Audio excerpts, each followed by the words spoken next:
Prêt pour le départ sur un sentier de grande randonnée, le GR9. De Grenoble au Mont-Ventoux, le GR9 parcourt sur 100 km le Vercors et ensuite le sud des Baronnies. La vue aérienne de Grenoble et la vallée de l'Isère, nous la devons à nos mollets, qui s'acheminent vers la Sûre.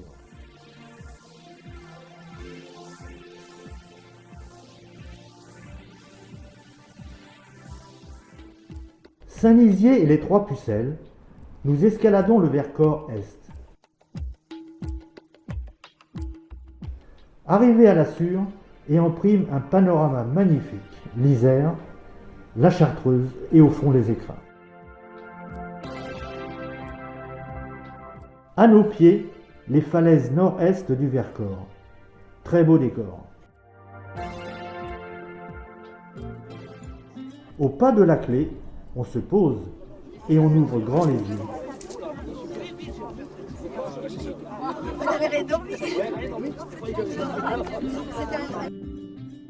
L'ascension continue vers le Bec de l'Orient. Aujourd'hui, brouillard au menu.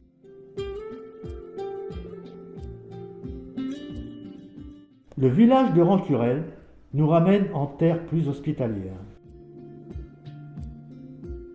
Les gorges de la Bourne, grandioses, au fond la Grande Moucheronne. Le sentier traverse la forêt des Coulmes. Nos randonneurs sont ravis de trouver de la compagnie. Et Thierry est visiblement satisfait de sa sortie. Alors c'était comment cette randonnée?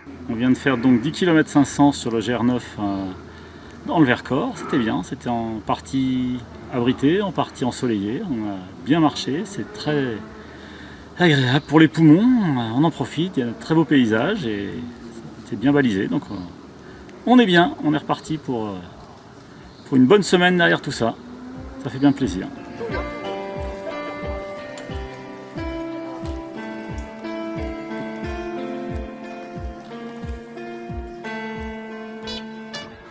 Une pause bienvenue au refuge du Cerf du Sable, avant de continuer dans la forêt des Coulmes. Fraîcheur garantie.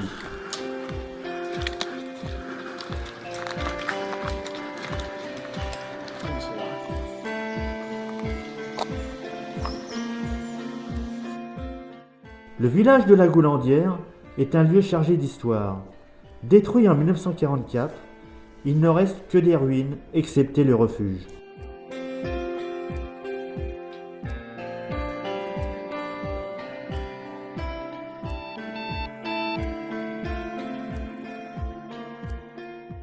Au pas du Ranc, nous plongeons vers la vallée de la Bourne.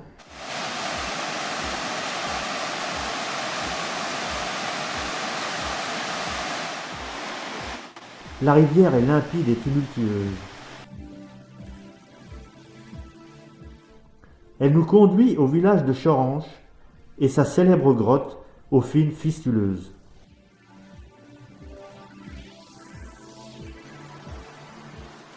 Toujours sur le cours de la Bourne, Pont-en-Royant et ses curieuses maisons suspendues.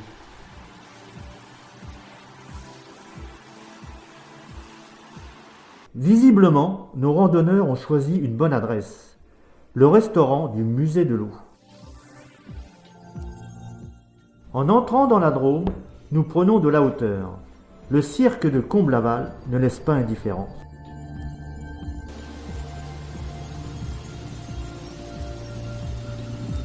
Encore plus haut, le col de la Bataille et au fond, le roc de Toulot.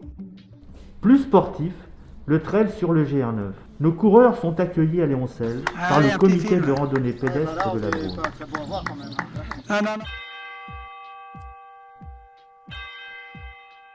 À Léoncel, l'abbaye cistercienne du XIIe siècle mérite une visite.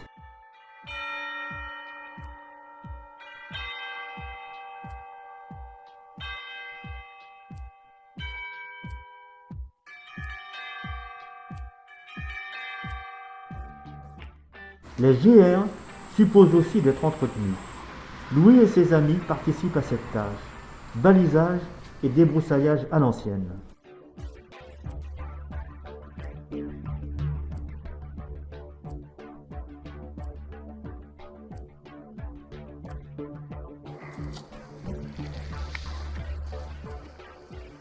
Oh, je vois baliseur officiel, là, ça veut dire quoi? Que j'ai délégation du comité de randonnée pédestre de la Drôme pour baliser les GR qui me sont affectés. Et pour cela, j'ai fait un stage de formation. Merci, monsieur le baliseur.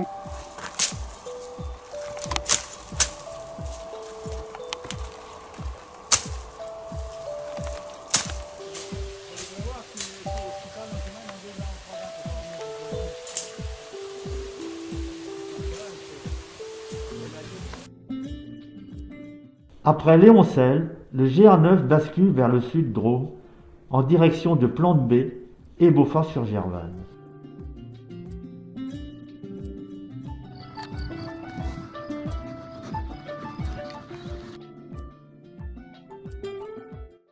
Nos marcheurs apprécient particulièrement ce village fortifié. Le parterre, non? Ah, on revient pas là? Ah non, on revient pas, hein? Mais non, mais on revient pas de là. Ouais. Il est des sites privilégiés. La chapelle Saint-Christophe en est un, dans ce Vercors à l'automne flamboyant.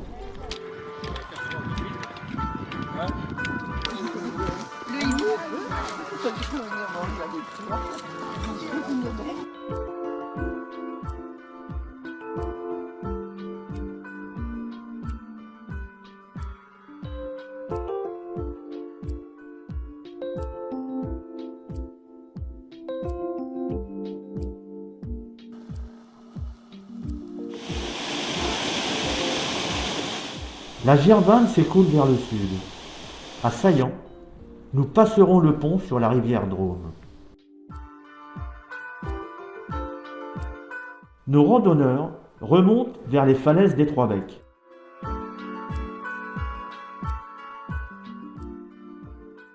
On les appelle les Trois-Becs. Le premier, c'est Rochecourbe, au milieu, le Signal, et encore à gauche, le Veillou, le plus haut des trois.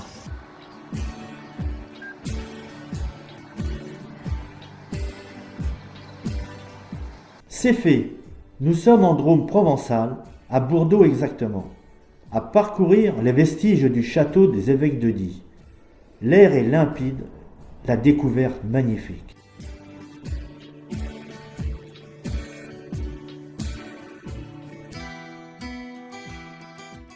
Le GR9 nous conduit vers le château Saint-André bien conservé, blotti à l'approche de l'automne.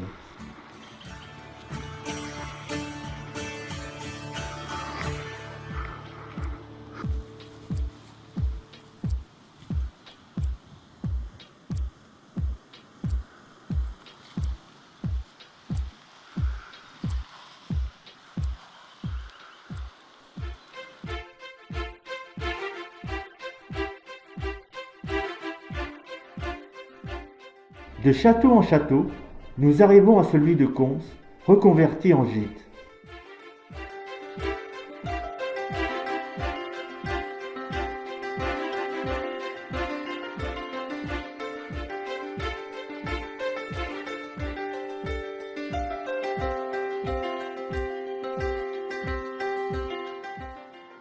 À portée de regard, l'église inachevée de Cons. Peut-être aurez-vous la chance, comme nous, d'y écouter une cantatrice de passage.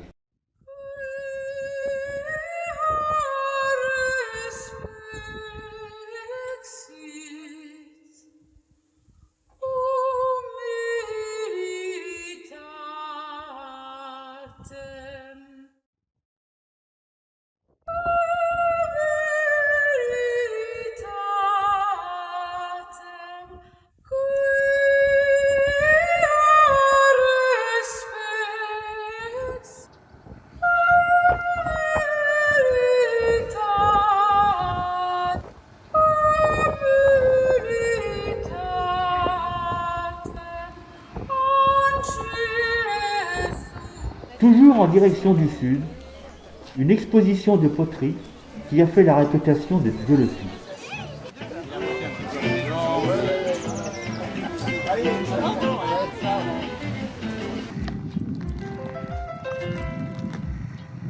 Les orchidées sauvages, les amandiers en fleurs, un parfum de printemps que nos randonneurs apprécient.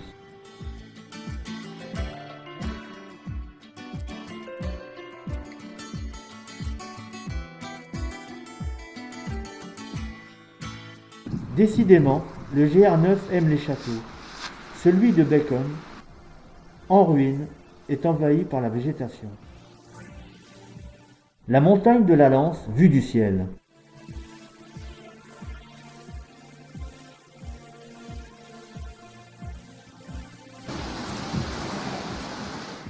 Des oliviers secoués par le vent au col de Pontias.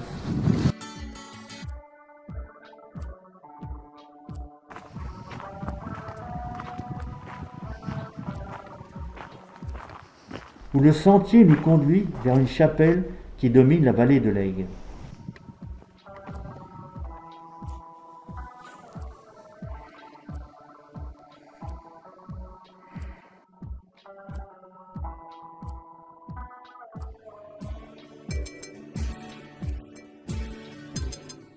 Accélérons. Nous arrivons à Nyons.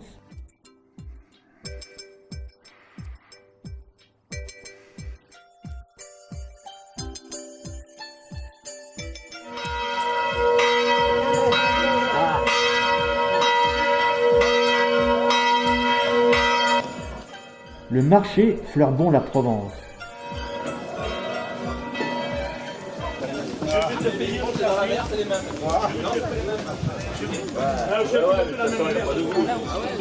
Un peu de là. Voilà. Allez, je vais goûter pour les faire. Voilà. Alors ça c'est olive à la provençale, classique. Voilà. Très classique, olive vert cassé.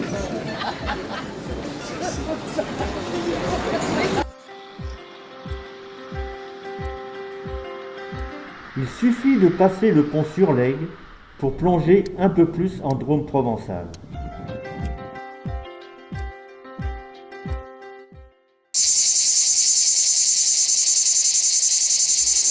On voit qu'elle a des expressions de son père. Ça t'a pas fait la même impression?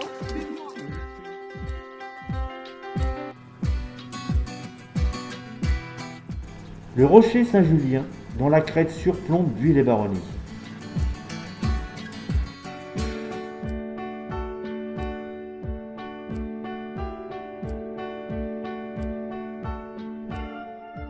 Les arcades construites par les émigrés italiens lombards.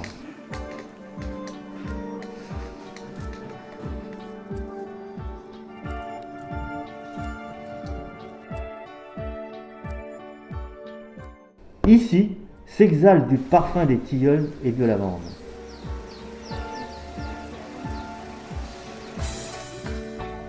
Quelqu'un te joue mon volet là, c'est mon couple de ce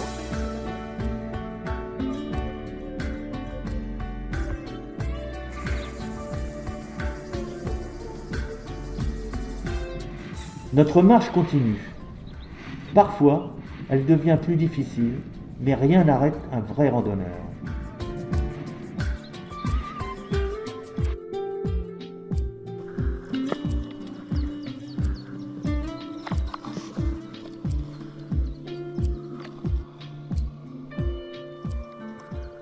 Ultime étape en Drôme, le village perché de Brantes. Le GR9 continue vers la Méditerranée. Prochaine étape, le Ventoux. À bientôt sur le GR9.